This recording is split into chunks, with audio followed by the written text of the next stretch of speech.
ourselves about the reality that in any environment where human beings are to be found, the possibility of dishonesty always looms large, and it will help us as heads of courts and the judiciary to be more vigilant than ever before. And even where parties have agreed to amounts to be paid to victims of either medical negligence or road accidents, we've got to still pierce through the agreement tabled before us for endorsement. But obviously the major area of focus was court performance. We had to take stock of how we have been doing, how we have been performing. As the South African judiciary, on a regular basis, as you probably are aware by now, I receive reports from my colleagues who are the heads of courts who are here relating to reserve judgments, part head matters, so that we can intervene as soon as circumstances permit in ensuring that the public or the litigants do not suffer unnecessarily. Now, we've set up a committee. That was in February, I think, when we last met. Committee of Judges. It includes members of the Office of the Chief Justice to identify measures that we can take with a view to ensuring that the delays that we have experienced over time are reduced. And some of those measures extend to ensuring that judgments are not unnecessarily reserved. Some cases are so straightforward that without adjournment or with the benefit of a very short adjournment, it ought to be possible for any competent judge to render judgment on the same day. We have also reflected on the proposal, it's still at the level of a proposal now, that urgent applications must be resolved by way of an order and a judgment at the same time as a matter of courses. As a matter of course, I beg your pardon, the practice of giving an order reasons to follow must be a thing of the past. If it becomes necessary to adjourn so that judgment can be given later, 7 days should be reasonable enough for a judge to deliver judgment.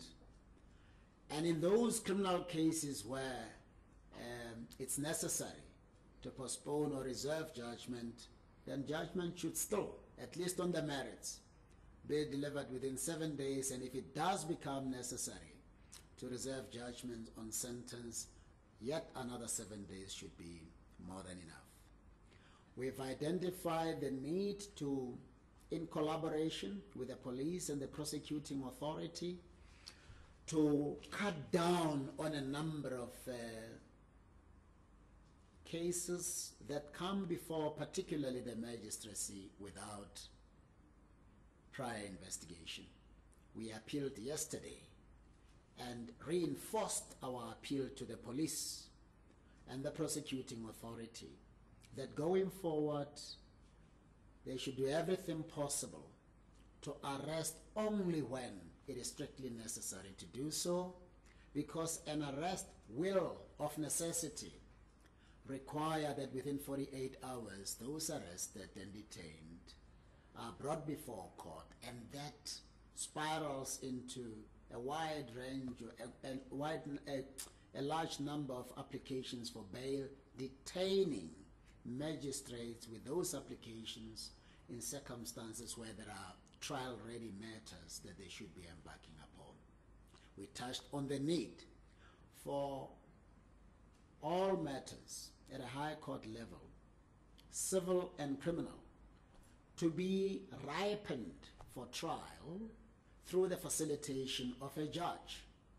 No matter should be set down for hearing as a matter of principle unless judge has had a meeting or engagement with the parties, and he or she has satisfied himself or herself that that case, be it civil or criminal, is ready to be heard, the investigations have been concluded, there isn't going to be any need for a postponement for further investigations. So we have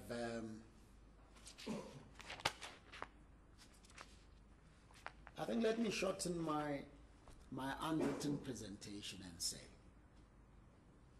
over and above measures we have embarked upon for the past 2 years or so in terms of the norms and standards to ensure that judges perform as they should and magistrates perform as much as they should, we have decided to reinforce mechanisms in relation to performance monitoring and evaluation as it affects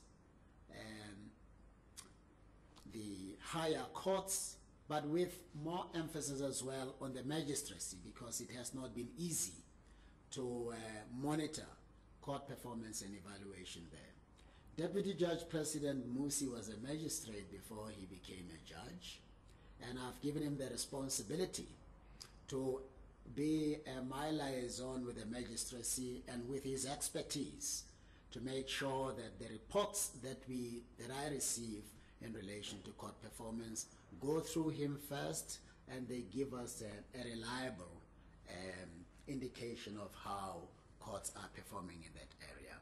We've reflected on the infrastructural needs that the judiciary have, and we are satisfied that the plan that we now have in relation to how to take courts forward is a sound one. We have proposals in place in relation to realistic performance targets that we are now going to set. We've reflected on how the judiciary can itself directly account to the public in relation to court performance and other matters that affect it. I think finally I must just touch on 2 issues. One is this CCJA, and the last would be the burglary here. We are honored and privileged to host jurisdictions from all over the continent from the 23rd to the 26th of April in Cape Town. The structure is known as the Conference of Constitutional Jurisdictions of Africa. I'm one of the vice presidents, and tradition has it that at the end of that conference, South Africa should assume the role of president of that organization. The theme is judicial independence and promoting the observance of the rule of law. It's a very crucial conference to host because we are just too aware of a number of challenges relating to judicial independence and the observance of the rule of law in the African continent.